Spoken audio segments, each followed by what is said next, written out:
Salut les amis, bienvenue dans ce deuxième épisode de la fabrication du Cybertruck du Choucroute Garage. Vous découvrez ici devant moi toutes les pièces qui ont été fabriquées. Alors ne vous étonnez pas s'il y a des changements de vêtements, des changements capillaires, parce que ça fait plusieurs semaines que je travaille dessus. Donc forcément, cet épisode est un assemblage de différentes prises de vue que j'ai fait à différents moments. De plus, on va pas parler uniquement du Cybertruck définitif, mais également du prototype. Avant de traiter ces pièces-là, on va revenir en arrière et aller voir ce qu'il s'est passé le jour de l'arrivée de l'imprimante.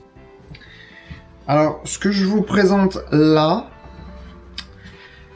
c'est une imprimante 3D résine, une longueur 3D orange 10, qui va me permettre de faire plein de petites pièces dont je vais avoir besoin pour mon projet. Projet qu'on va développer pendant quelques temps sur la chaîne.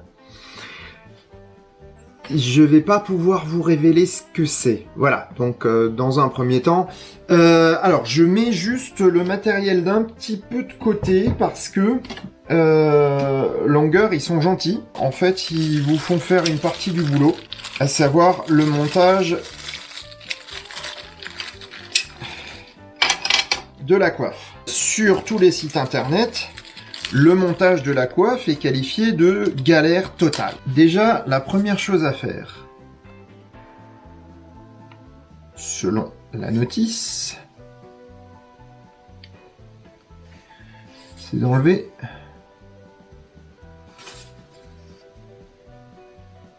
ces protections.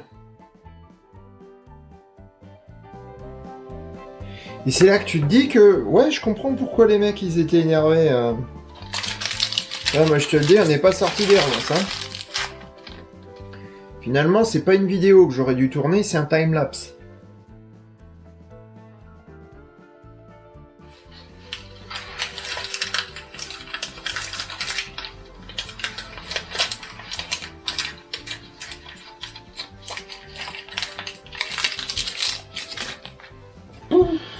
Bon, bah c'est en forgeant qu'on devient forgeron, hein.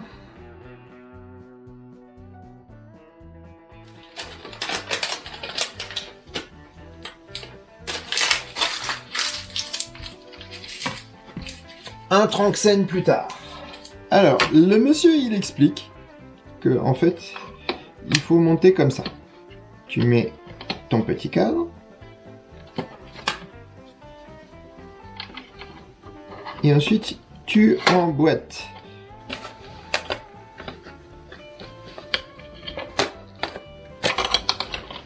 On se calme, on se calme. Pas nerveux, pas nerveux.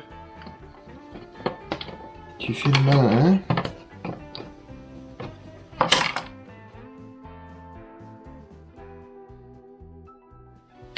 Bon, en même temps, si tu regardes les vidéos, autant les regarder bien.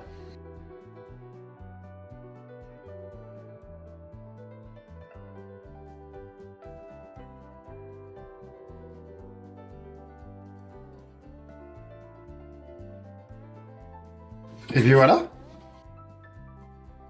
Retour à aujourd'hui pour vous expliquer comment fonctionne cette imprimante 3D. Le principe de base est que l'on dispose d'une résine qui est photosensible. C'est-à-dire que lorsqu'elle reçoit des UV, elle va se durcir. Comme je vous ai expliqué la semaine dernière, la pièce est découpée en tranches et chaque tranche vient s'ajouter à la précédente. On va avoir une lampe à UV qui va durcir la résine. Si on laisse cette lumière se diffuser partout, c'est l'ensemble de la résine qui deviendra dure. Donc il faut pouvoir modeler la lumière. Imaginez maintenant une télé noir et blanc. Mais pas avec des nuances de gris, juste du noir et du blanc. C'est-à-dire que lorsqu'on met du courant sur un pixel, le pixel va laisser passer la lumière ou ne pas laisser passer la lumière. Donc, qu'est-ce qui va se passer? On va avoir un écran qui va créer une image. Et la partie qui doit être imprimée laisse passer la lumière, tandis que tout le reste empêche la lumière ultraviolette de passer. Donc, on va obtenir une image qu'on va imprimer sur une très fine couche de résine. Et cette fine couche de résine va se coller à la précédente, etc., etc. Les couches sont, sur mon imprimante, entre 0,05 mm et 0,025 mm.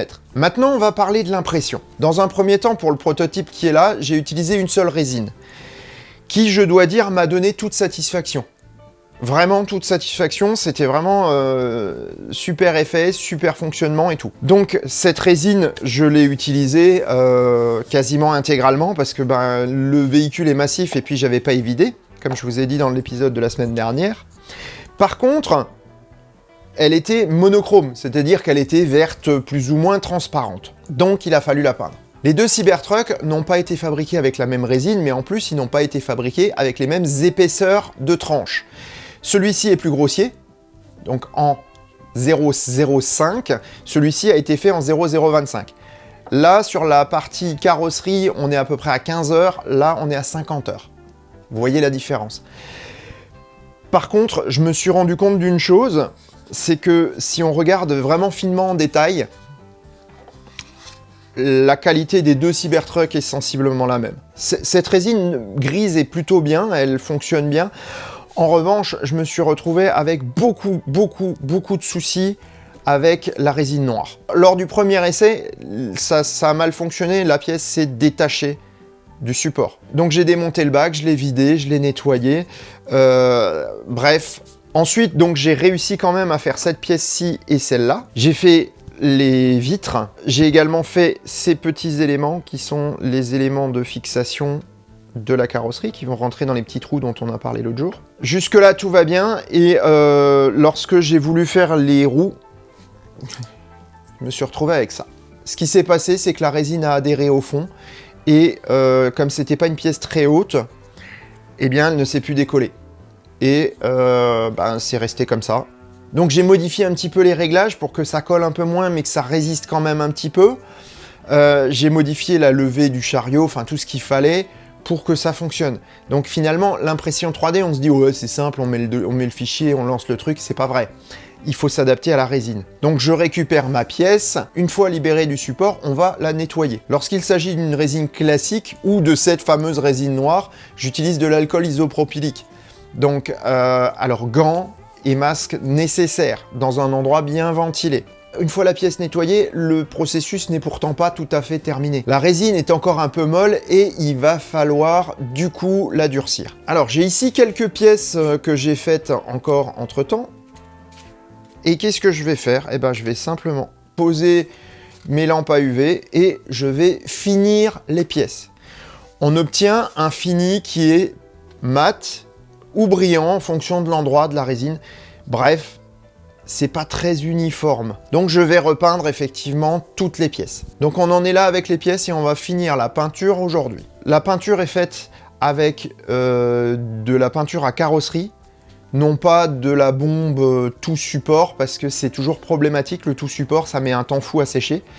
Et souvent la qualité au final n'est pas très bonne. Donc je préfère utiliser de la peinture voiture, peinture carrosserie qui est plus fine, deuxièmement qui sèche beaucoup plus rapidement. Donc maintenant qu'est-ce que je vais faire? Je vais poncer les pièces destinées à être noires et les nettoyer. Je vais les poncer avec du mil à l'eau pour qu'elles soient vraiment très finement poncées pour essayer d'avoir un état de surface sympa.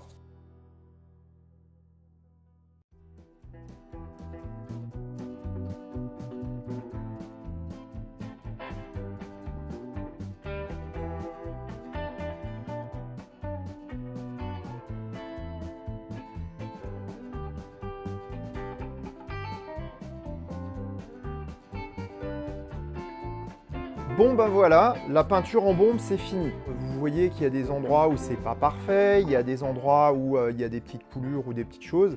Donc tout ça, ça va être rattrapé avec une technique particulière qui est la technique des stylos peinture acrylique.